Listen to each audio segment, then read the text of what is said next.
ابھی آپ کو براہ راست لیے چلیں گے. ترجمان سندھ حکومت مرتضی وہاب پریس کانفرنس کر رہے ہیں. باتیں کریں گے. میں سمجھتا ہوں کہ ان وزراء کو تھوڑی سی شرم کرنی چاہیے, تھوڑی سی حیا کرنی چاہیے. کبھی کبھار اپنے سیاسی مقاصد کو حاصل کرنے کے لیے یہ ایسی باتیں کر جاتے ہیں جو کہ تاریخ کے منافی ہے, حقائق کے منافی ہے. اور میں یہ کہنا چاہوں گا کہ یہ باتیں اس لیے گندہ پور صاحب نے کی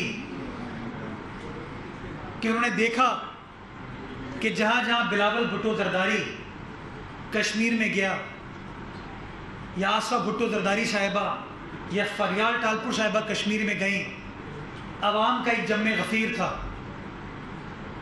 عوام بھرپور طریقے سے پاکستان پیپلز پارٹی کی بات سننے کو باہر نکلی, کیونکہ کشمیری عوام کو اندازہ ہے کہ جس بہادری کے ساتھ, جس جرت کے ساتھ, جس ایمانداری کے ساتھ کشمیر کا مقدمہ پاکستان پیپلز پارٹی نے ماضی میں لڑا ہے, شاید آج بھی اسی چیز کی ضرورت ہے کہ کوئی ایسا لیڈر موجود ہو جو کشمیر کی ترجمانی بہادری کے ساتھ کرے, جرت کے ساتھ کرے. اور میں سمجھتا ہوں وہ جو رسپانس کشمیری عوام کا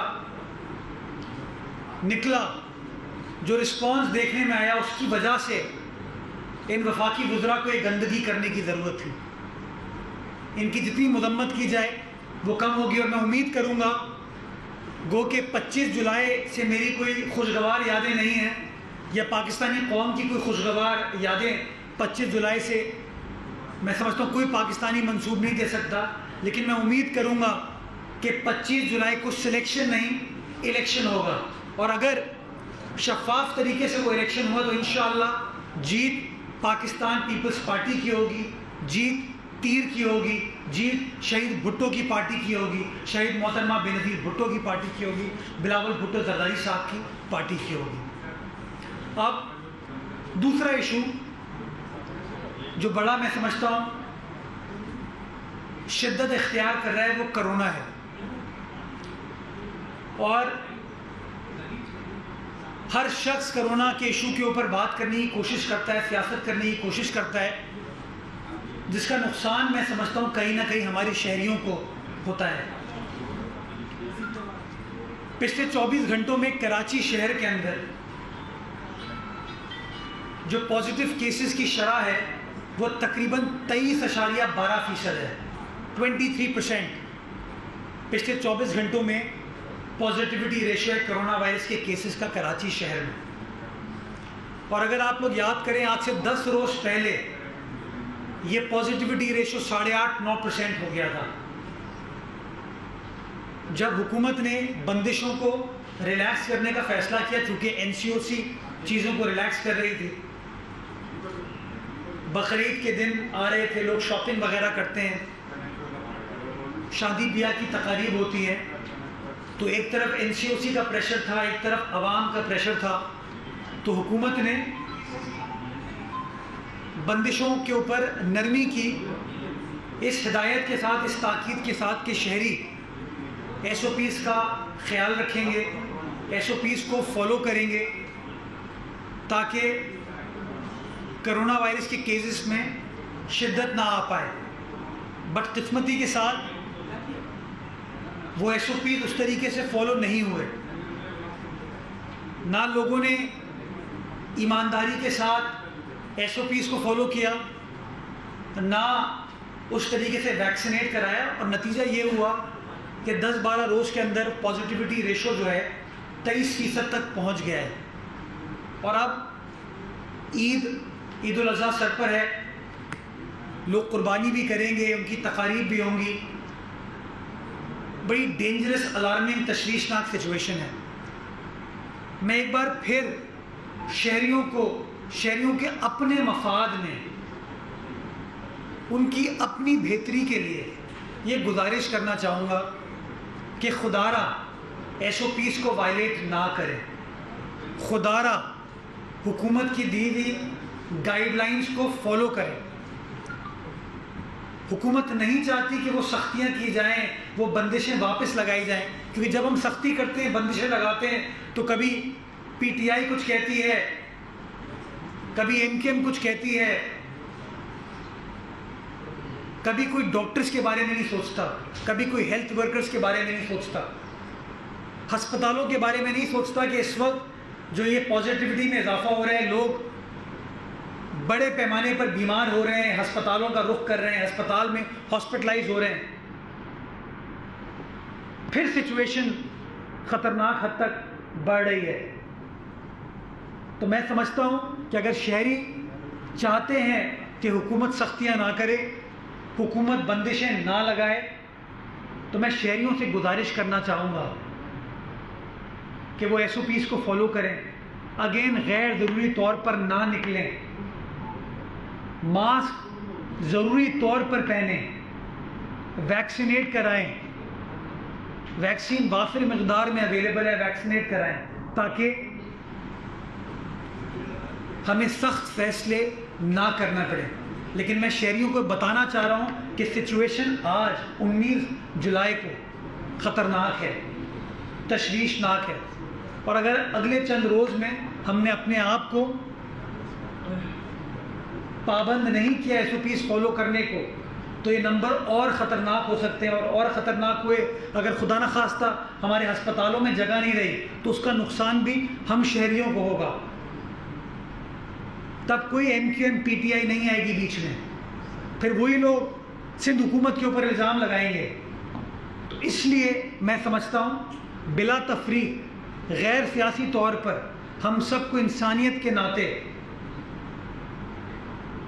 کرونا وائرس کے خطرات کو سمجھنے کی ضرورت ہے، اپنی حکومت کا ساتھ دینے کی ضرورت ہے، ایس او پیز کو فالو کرنے کی ضرورت ہے، سماجی فاصلہ اختیار کرنے کی ضرورت ہے، ماسک پہننے کی ضرورت ہے خدا رہا۔ اور میں اگین لوگوں کو کہوں گا پلیز اگر ماسک پہنیں تو ٹھوری پر نہ پہنیں، ہاتھ میں نہ پہنیں، اپنی ناک اور منہ کو کور کریں تاکہ وہ صحیح طریقے سے کرونا وائرس کی وبا سے بچ سکیں۔ کراچی کے حوالے سے بھی میں بات کرنا چاہوں گا، لیکن اس سے پہلے چونکہ عید الاضحیٰ آنے والی ہے، عید خوشیوں کا دن ہوتا ہے، عوام بھی عید کے روز، عید کے دنوں میں خوشخبری کی طلبگار رہتی ہے، بٹ بدقسمتی کے ساتھ 25 جولائی 2018 کو جو غلطی اس ملک کے ساتھ ہوئی، اس عوام کے ساتھ ہوئی، اس کا خمیازہ آج بھی پاکستان کی 22 کروڑ عوام بھگت رہی ہے۔ اس طرح کی تہوار جب آتے ہیں، اس طرح کے دن جب آتے ہیں تو حکومت عوام کو ریلیف پرووائڈ کرتی ہے۔ یہ پہلی حکومت ہے پاکستان کی جو کہتی ہے نہیں 365 دن ہم آپ کو ریلیف نہیں دیں گے۔ کبھی ہوتا ہے نا عید پہ، عید الفطر پہ، عید الاضحیٰ پہ، رمضان میں آپ تھوڑی ریلیف دے دیتے ہیں، 25 دسمبر کو قائد اعظم کے نام پہ تھوڑی سی ریلیف دے دیتے ہیں۔ انہوں نے تہیہ کیا ہے نہیں 365 دن پورے 12 مہینے پورے خان کسی کو ریلیف نہیں دے گا، لیکن آپ کو گھبرانا نہیں ہے۔ عید سر پہ ہے، مہنگائی ہے، غربت ہے، بھوک ہے، افلاس ہے، حکومتی ترجمان کہتے ہوئے تھکتے نہیں ہیں کہ بھائی خان نے پاکستان کی معیشت کو کھڑا کر دیا، مضبوط کر دیا ہے، لیکن جب عوام کو ریلیف دینے کا وقت آتا ہے تو فیصلہ یہ ہوتا ہے کہ پیٹرول کی قیمتوں میں 6 روپے سے اوپر اضافہ کر دیا جائے، ڈیزل کی قیمتوں میں اضافہ کر دیا جائے، مٹی کی تیل کی قیمتوں میں اضافہ کر دیا جائے، ایل پی جی کی قیمتوں میں اضافہ کر دیا جائے۔ سی این جی تو بیچارے سندھ والوں کو تو ملتی نہیں ہے، بجلی مجھے پچھلے دنوں کسی نے بتایا کہ بدین میں شاید 36 گھنٹے سے بجلی نہیں ہے۔ کیا کر رہی ہے ہیسکو سیپکو سمجھ نہیں آتا، کیا پرفارمنس ہے ان لوگوں کی سمجھ نہیں آتا، لیکن ہاں ٹویٹر پہ یہ لوگ کہتے ہیں سب کچھ ٹھیک ہے، کوئی پوچھے تو کہنا خان آیا تھا، ہاں کوئی پوچھے تو کہنا خان آیا تھا۔ وہ لوگ ڈھونڈ رہے ہیں خان ہے کہاں، وہ 25 جولائی سے پہلے والا خان کہاں ہے جس نے کہا تھا کہ سب کچھ ٹھیک ہو جائے گا، قرضہ نہیں لوں گا, 1 کروڑ نوکریاں, 50 لاکھ گھر. وہ مراد سعید کہتے ہیں $200 ارب آئے گا. وہ ڈھونڈ رہے ہیں لوگ. آپ ہنس رہے ہیں, میں سنجیدہ بات کر رہا ہوں یار. وہ ایم کیو ایم والے ہنسنے کی بات کرتے ہیں. آپ کو یاد ہوگا ذرا سی ہماری دور میں تیل کی قیمتوں میں اضافہ ہوتا تھا, حکومت چھوڑ کے چلے آتے تھے. ابھی تیل کی قیمتوں میں موازنہ کریں 2018 سے آج کا, جو انٹرنیشنل پرائسز تھیں اس وقت اور آج, اور اس وقت کیا ریٹ تھے. لیکن اس وقت چونکہ ان کے مقاصد کچھ اور تھے تو حکومت چھوڑ کے چلے جاتے تھے, یا کم از کم دھمکی دے دیتے تھے حکومت چھوڑنے کی. گورنر صاحب کو گھر بھیج دیا جاتا تھا. ابھی کوئی کچھ نہیں. سینسس کے اوپر ان کی بات یہ کہتے نہیں سنی گئی, حالانکہ یہ لوگ تو پارٹ اینڈ پارسل تھے, کمیٹی کے رکن تھے. بٹ چلیں, آپ کی بات مان لیتا ہوں, سینسس پہ آپ کی بات نہیں سنی گی تو حکومت چھوڑنے کی کوئی بات کی آپ نے؟ کراچی کو ترقیاتی پیکج کے حوالے سے ریلیف نہیں دی گئی, پی ایس ڈی پی میں اگنور کیا گیا. ایک سندھ کا صنعت کار گیس کی بندش کے اوپر سراپا احتجاج ہے, شور مچا رہا ہے, رو رہا ہے. ایک بار آپ نے ان کے ساتھ بیٹھ کے کہا کہ ہم حکومت چھوڑ دیں گے کہ اگر آپ کراچی, حیدرآباد, لاڑکانہ, سکھر, کوٹری کے انڈسٹریز کو گیس پرووائڈ نہیں کریں گے؟ نہیں.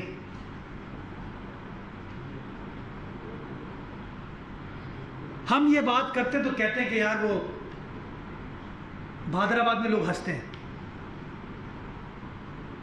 ہم یہ بات کر لیں, عوام کی بات کریں تو کہتے ہیں بھادر آباد میں لوگ ہنستے ہیں. ان کو سمجھ نہیں آتی بات. یہ تیل کی قیمتوں میں جو اضافہ ہوا اس کا نتیجہ کیا ہوا کہ ایک چیز جس کا تعلق آپ سے ہے اس کی قیمت میں اضافہ ہوا. عام آدمی جو چیز استعمال کرتا ہے اس کی قیمتوں میں اضافہ ہوا. آج ابھی ہم گئے تھے پاکستان کے سابق صدر ممنون حسین صاحب کے یہاں دعا کے لیے, تو راستے میں یوٹیلیٹی سٹور آتا ہے بات آئلینڈ کا. یوٹیلیٹی سٹور کے دروازے بند تھے, کھلا ہوا تھا لیکن دروازے بند تھے, اور یوٹیلیٹی سٹور کے باہر درجنوں خواتین اپنے بچوں کے ساتھ باہر فٹ پاتھ پہ بیٹھی ہوئی ہیں. درجنوں. میں آپ کے کیمرے کو ریکویسٹ کرنا چاہوں گا آپ دوستوں کو کہ بات آئلینڈ پہ جو یوٹیلیٹی سٹور ہے اس کے باہر چلے جائیے, آپ کا کیمرہ دکھائے گا ان ظالم حکمرانوں کو, ان جابر حکمرانوں کو, کہ کس طریقے سے آپ غریب آدمی کے ساتھ زیادتی کر رہے ہیں. آج خبر آئی ہے کہ چینی کی قیمتوں میں 17 روپے کلو اضافہ کیا گیا ہے. 17 روپے, 17 روپیز. عید سے 2 روز 3 روز قبل. آٹے کی قیمتوں میں 150 روپے, 20 کلو کا جو تھیلا ہے اس میں 150 روپے اضافہ کیا گیا ہے. گھی کے 1 کلو کے پیکٹ میں 90 روپے اضافہ کیا گیا ہے. یہ ہے آپ کی کارکردگی وزیر اعظم صاحب. کیا میں حق بجانے ہوں پوچھنے کو کہ کوئی پوچھے تو کہنا خان آیا تھا؟ غریب آدمی یہی کہہ رہا ہے, ہاں یار خان آیا ہے, کب جائے گا؟ لوگوں کی تکلیف, پتہ نہیں کس دنیا میں رہتے ہیں, چشمہ لگا کے کھڑے ہوتے ہیں سب کے سب, پتہ نہیں کیا سوچ رہے ہوتے ہیں, لوگ کیا بتاتے ہیں ان کو. غریب آدمی کا اس وقت حال, جو اس کو پریشانیاں لاحق ہیں. وزیر اعظم صاحب, اگر آپ کہتے ہیں پاکستان کی معیشت مضبوط ہو گئی ہے تو کیوں یوٹیلیٹی سٹورز کے اوپر تالے لگ گئے ہیں؟ کیوں خواتین فٹ پاتھ پر بیٹھنے پر مجبور ہیں؟ اگر معیشت اتنی ٹھیک ہے تو تیل کی, پیٹرول کی, ڈیزل کی, مٹی کے تیل کی, کیروسین کی قیمتوں میں کیوں اضافہ ہو رہا ہے؟ کیوں آٹا, دال, چینی, گھی مہنگا کیا جا رہا ہے؟ کیا غریب آدمی بقرعید کے دن میٹھا بھی نہ کھائے؟ لیکن نہیں, احساس بالکل وزیر اعظم کو یا ان کی حکومت کو اس حوالے سے نہیں ہے. تو میں امید کرتا ہوں کہ 25 جولائی کو سلیکشن نہیں الیکشن ہوگا, اور انشاءاللہ الیکشن ہوا تو جیت تیر کی ہوگی, جیت پاکستان پیپلز پارٹی کی ہوگی. میں کراچی کے حوالے سے یہ آپ کو بتانا چاہوں کہ کراچی میں 7 ضلع ہیں. ماضی میں جو سالڈ ویسٹ کا کراچی شہر میں ایک مسئلہ تھا, اس کی وجہ بنیادی وجہ یہ تھی کہ پورے شہر کے اندر ایک یونیفارم سسٹم نہیں تھا. کورنگی اور ڈسٹرکٹ سینٹرل ان دونوں ضلعوں کے اندر ان کی ضلعی انتظامیہ کام کر رہی تھی, یعنی کہ متحدہ قومی موومنٹ کے جو چیئرمین تھے وہ کام کر رہے تھے, اور ان 2 ضلعوں کے اندر سب سے زیادہ کچرے کا پرابلم تھا, سالڈ ویسٹ کا پرابلم تھا. تو اب الحمدللہ اچھی خبر یہ ہے کہ ڈسٹرکٹ سینٹرل اور ڈسٹرکٹ کورنگی دونوں کے اندر سالڈ ویسٹ کا آج اگریمنٹ ہو گیا ہے, اور انشاءاللہ اگست کے مڈ میں 15 سے 20 اگست کے درمیان انشاءاللہ ان دونوں ضلعوں کے اندر سالڈ ویسٹ کام کرنا شروع کر دے گا. اسپینش کمپنی فورن انویسٹمنٹ لے کے آ رہی ہے ڈسٹرکٹ سینٹرل کے لیے, اور چائنیز کمپنی ہے جو کہ ڈسٹرکٹ کورنگی کے لیے فورن انویسٹمنٹ لے کے آ رہی ہے. انشاءاللہ بہتر ٹیکنالوجی کے ساتھ ایک یونیفارم سسٹم سارے شہر کے اندر ہوگا, جس کا فائدہ میں سمجھتا ہوں ہر کراچی والے کو ہوگا. اس کے ساتھ ساتھ میں یہ واضح کرنا چاہوں گا کہ کراچی کے 7 ضلع تو سالڈ ویسٹ کے پاس ہیں, لیکن ابھی کنٹونمنٹ ایریاز کے اندر کچرا کنٹونمنٹ ایریاز خود اٹھاتا ہے, اور میں سمجھتا ہوں اس چیز کو بھی بہتر کوآرڈینیشن کے ساتھ ریزالو کرنے کی ضرورت ہے, تاکہ کہیں پر بھی آپ کو کچرا نظر نہ آئے اور بہترین طریقے سے ان کو اٹھایا جا سکے. تو انشاءاللہ پہلے ڈسٹرکٹ ایسٹ ہو, ساؤتھ ہو, ملیر ہو, یہاں بہتری کی گئی تھی, اور میں سمجھتا ہوں بہتری کی وجہ سے ان باقی ڈسٹرکٹ کے اندر بھی ہم تمام لوگوں کو آسانی ہوگی انشاءاللہ. Last but not the least, ہفتے کے روز سندھ حکومت نے ایک بہت بڑا فیصلہ ایک عام آدمی کے حوالے سے کیا ہے, کیونکہ کہیں نہ کہیں ہمارا جو کرمنل جسٹس سسٹم ہے